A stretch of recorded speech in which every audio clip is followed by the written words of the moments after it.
Արցախի օմբուդսմենի, այսպես ասենք, մենք փորձել ենք պահպանել այդ անունը, տիտղոսը,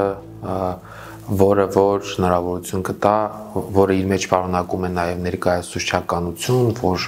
անձանց իրավունքներ են ներկայացնում եւ կարող է տարբեր հարթակներում բարձրաձայնել եւ ունենալ լեգիտիմությունը խոսելու մարդկանց անունից։ Իհարկե,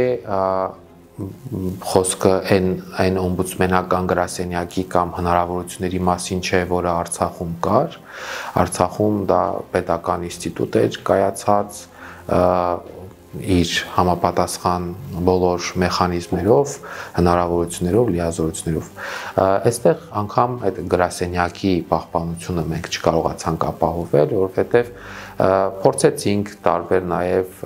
սփյուռքյան մեր գործընկերների միջոցով գոնե փոքր թվականակով պահպանել գրասենյակը, ինչը հնարավորություն կտա եւ մեր հայրենակիցներին անհրաժեշտ իրավական աջակցությունը տրամադրել, խորհրդատվությունը տրամադրել եւ լինել այն մարմինը, որը պարբերաբար որպես իրավունքների պաշտպանության մանդատ ունեցող մարմին պարբերաբար կբարձրաձայնի։ Բայց դա չկա եւ այն ինչ որ օրինակ ես փորձում եմ անել, դա ուղղակի այսպես հնարավորինս օգտակար լինել հանրությանը։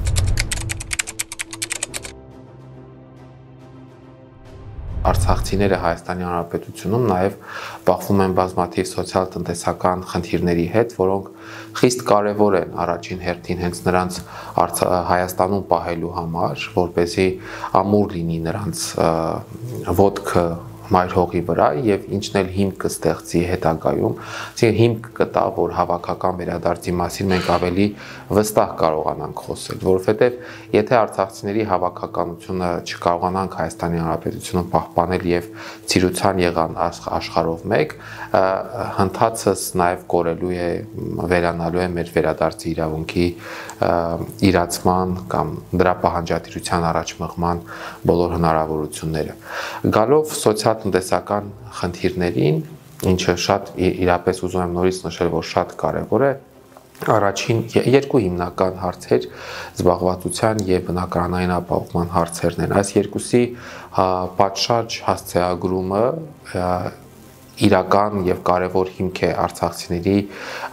մայր հայրենիքում հաստատվելու եւ զարգանալու համար։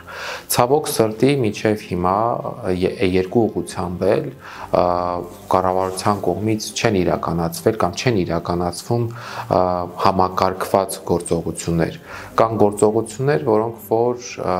օրինակ, եթե խոսենք բնակարանային ապահովման պետական ծրագրից,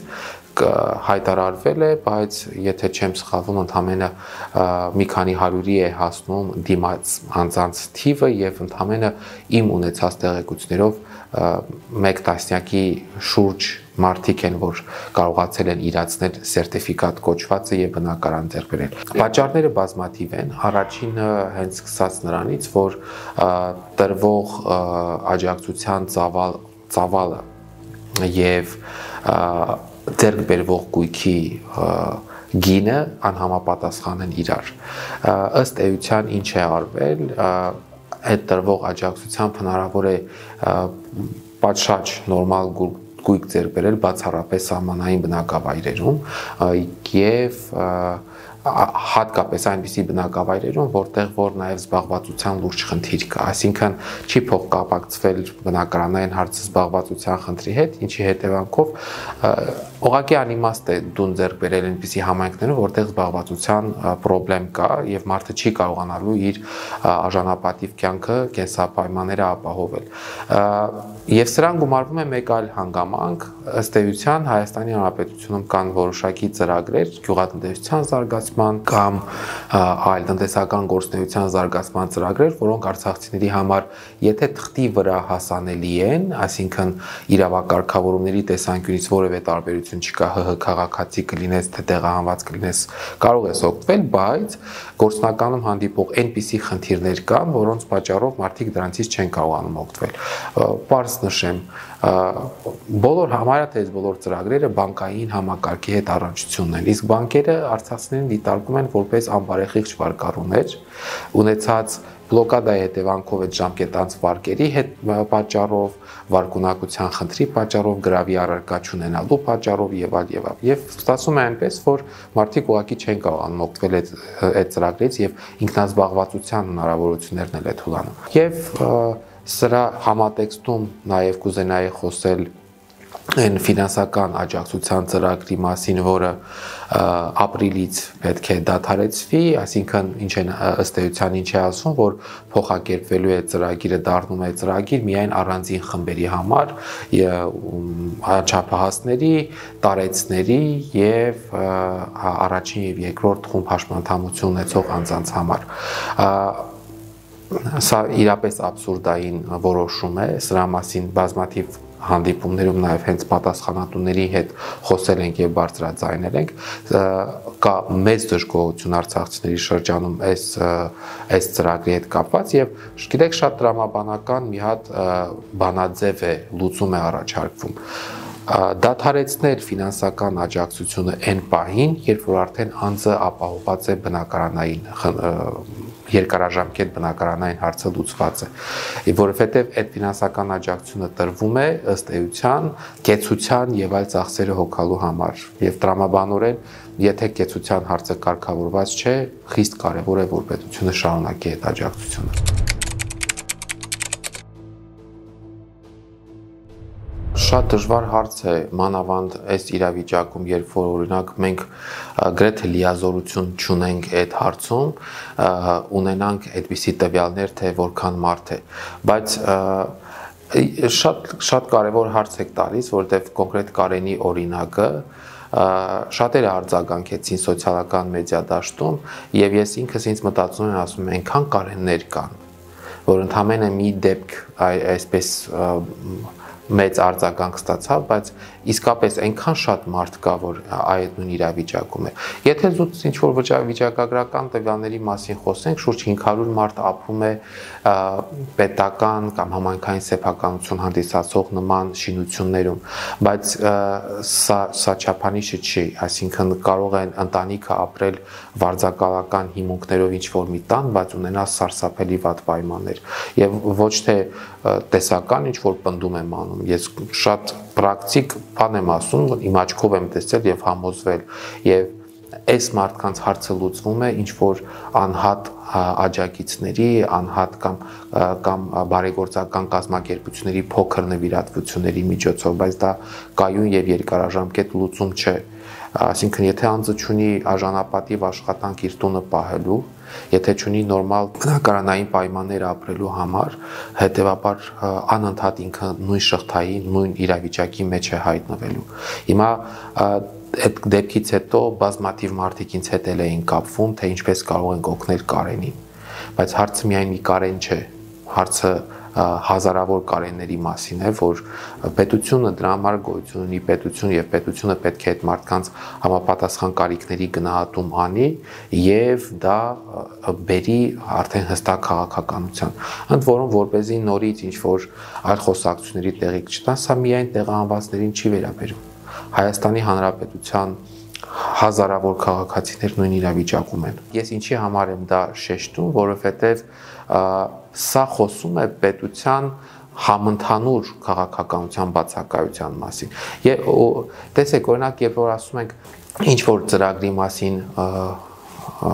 տեղյակ չեն արցախցիները, որ առողջապահության ոլորտում այսպիսի բաներ կան, այսպիսի ծառայություններ կան հասանելի, մեզ պատասխանում են, ձեզ թվում է Հայաստանի Հանրապետության մյուս քաղաքացիները տեղյակ են։ Եթե նրանք տեղյակ չեն, դա չի նշանակում, որ արցախցիներն էլ պետք է հակառակը պետք է անել այնպես, որ բոլորը տեղյակ լինեն կամ բոլորը շահառու լինեն նման աջակցությունների։ Ես միանշանակ համաձայն եմ, որ տեղահանվածների պարագայում խոցելիությունը շատ ավելի սուր է արտահայտված եւ մանավանդ օրինակ տեսեք Կարենի դեպքում հայտնվել է մեկ միջավայրում, որտեղ իր սոցիալական նախկին կապերն էլ չկան, այսինքն ընկերներ, հարազատներ, բարեկամներ, որոնց գոնե ամենածանր իրավիճակում կարող է դիմել մի օգնության, մի աջակցություն ակնկալելով։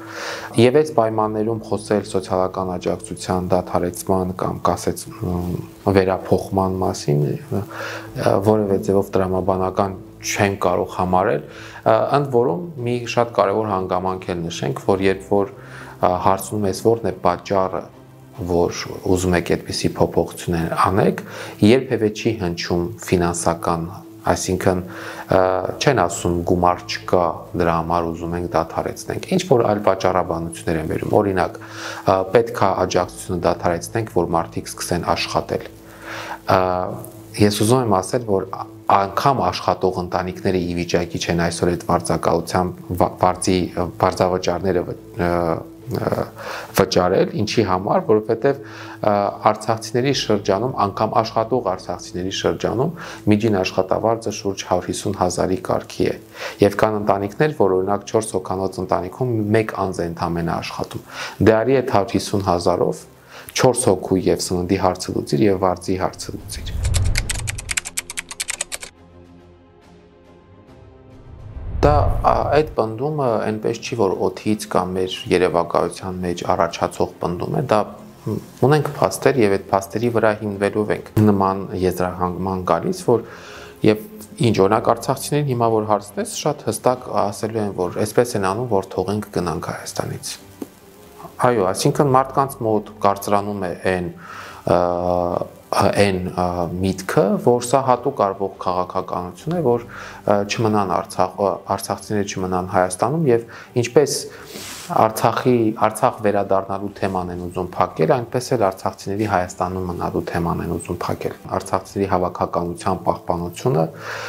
երևի իրենց համար ինչ որ գլխացավանք է ենթադրում, որտեղ դա պահպանելու է վերադարձի պահանջատիրությունը, դա պահպանելու Արցախի նկատմամբ մեր իրավունքների պահանջատիրությունը։ Եվ իմիջիալոց հենց նաև եւս մի փաստ, որ գալիս է դա ապացուցելու, բնակարանային ապահովման ծրագիրը որևէ ձևով չի նպաստում արցախցիների հավաքական ինքնության պահպանմանը, այսինքն չեն կառուցվում նոր բնակավայրեր, որտեղ կարող են օրինակ Արցախի տարբեր բնակավայրերի բնակիչները համատեղ բնակվել։ Տեսեք, անգամ Արցախում 2020 թվականից հետո իրականացվող բնակարանաշինության ծրագրերը կամ բնակապահովման ծրագրերը միտված էին արցախյան համայնքների պահպանմանը։ Օրինակ, ես շատ լավ հիշում եմ, որ Ստեփանակերտի թաղամասերից մեկում կառուցվում էր նոր թաղամաս, որտեղ պետք է ապրեին կոմպակտ բնակվեին հադրութեցիները։ Նորագյուղ գյուղի հարակից տարածքում կառուցվում էր բնակավայր, որտեղ պետք է ապրեին Ասկերանի շրջանի օկուպացված 4 բնակավայրերի նպատակը այն էր, որ այդ մարդիկ մեկ չկորցնեն իրենց սոցիալական կապերը իրենց հարևաններին, չկորցնեն կապը իրենց հարազատների հետ, որտեղ գյուղերում մեծ հաշվով գերդաստաններով են չէ ապրում։ Երկրորդ, պահպանեն իրենց առանձնահատկությունները, հադրութի պարագայում դա միանշանակ բառն է։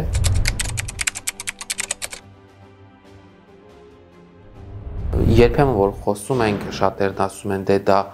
ինչ որ իրատեսական չէ եւ այլ, բայց գիտեք, սոցհարցումները ցույց են տալիս, որ արցախցիների շրջանում ի տարբերություն 2024 նախորդ տարվա ցուցանիշների վերադարձի ցանկությունը եւ առաջնահերթությունը աճել է, ասել է շուրջ 70%-ի, այսինքն ես նաեւ որպես անձ, որը որ պետք է այդ մարդկանց ցանկությունները, ձգտումները չեն ներկայացնեմ եւ ըստ այդմ էլ իմ մտահոգությունը, այո, ես կարևորում եմ սոցիալ-տնտեսական հարցերը եւ դրանց մասին բարձրաձայնելը միանշանակ, բայց միևնույն ժամանակ ես կարևորում եմ եւ իմ հիմնական մտահոգության թեման Արցախի պահանջատիրության համար պայքարն է եղել եւ այսօր շարունակ եւ միշտ շարունակելու է մնալ, որովհետեւ սոցիալ-կենցաղային հարցերը ներսում կհաղթահարենք ինչքանով որ հնարավոր լինի, բայց տեսլականը Արցախ մեր վերադարձն է, Արցախի նկատմամբ մեր իրավունքների վերահաստատումն է, որովհետև մենք ուղղակի իրավունք չունենք որպես սերունդ, սենց հեշտ հանգիստ հաշտվել են մտքի հետ, որ դե լավ չկա, ոչ, մենք այդ իրավունքը չունենք եւ սերունդների առաջ պատասխանատվություն ունենք։ Շատ բարդ հարց է հոգեվիճակի առումով, ինձ մոտ բավականին հաճախ հիասթափություններ լինում են, իմ ընկերներն են նաև Հայաստանի Հանրապետության տարբեր գործընկերներ, որ նորից ինձ վերադարձնում են կամ Սփյուռքի մեր հայրենակիցները այդ բանի մեջ, պայքարի բայց գիտեք, այնքան անարդար է ամեն ինչ, այս ամեն ինչ որ կատարվել է մեզ հետ, որ ուղղակի հնարավոր չէ չհիասթափվելը, բայց միևնույն ժամանակ այնքան արդար է քո պահանջը, պայքարը, որ այդ հիասթափությունը դարձնել կենսակերպ եւ մնալ դրա մեջ, դա էլ ճիշտ չէ։ Հոգեվիճակը, այո, 1.5 տարի անցել արցախցիների հոգեվիճակը շարունակում է բավականին բարդ մնալ, եւ եթե սրան գումարում ենք այն ամեն ինչը, օրինակ այդ տեղ հանդիպող այդ ատելությունը կամ իշխանության կողմից քարոզվող այդ ատելությունը կամ իրենց սոցիալական հարցերի կարգավորելու այս արհեստական ստեղծվող խոչընդոտները մարդկանց հոգեվիճակը ավելի է բարդանում, բայց դա ամեն ինչը մի կողմ դնելով ուր ենք նայում, միանշանակ նայում ենք դեպի մեր փոքր հայրենիք, այսպես ասած, դեպի Արցախ ենք նայում, որքան էլ որ օրինակ այդ իրատեսության դասերը, որ մեզ տալիս են, փորձում են մեր մտքում փակել Արցախի թեման, դա հնարավոր չէ։ Մարդիկ ապրել են արժանապատիվ կյանքով եւ մշտապես ձգտելու են իրենց հայրենիքում նորից ապրելու այդ արժանապատիվ կյանքով եւ ես նրանցից մեկն եմ։ Այո, մեր տանը չկա մի օր, որ վերադարձի մասին խոսք չլինի։ Իրականում արկա իրավիճակը հասկանալով, շատ բարձ հասկանալով, եւ կարծում եմ արցախցիները շատ-շատերն են դա հասկանում, բայց միևնույն ժամանակ հոգու խորքում եւ մտքի ամենակենտրոնում պահելով վերադարձի գաղափարը։ Սա է այն ճանապարհը, որով մենք առաջնորդվում ենք։ Ի վերջո արկա աշխարհաքաղաքական այս անկայուն իրավիճակում որևէ մեկը չգիտի թե վաղը ինչ կարող է լինել։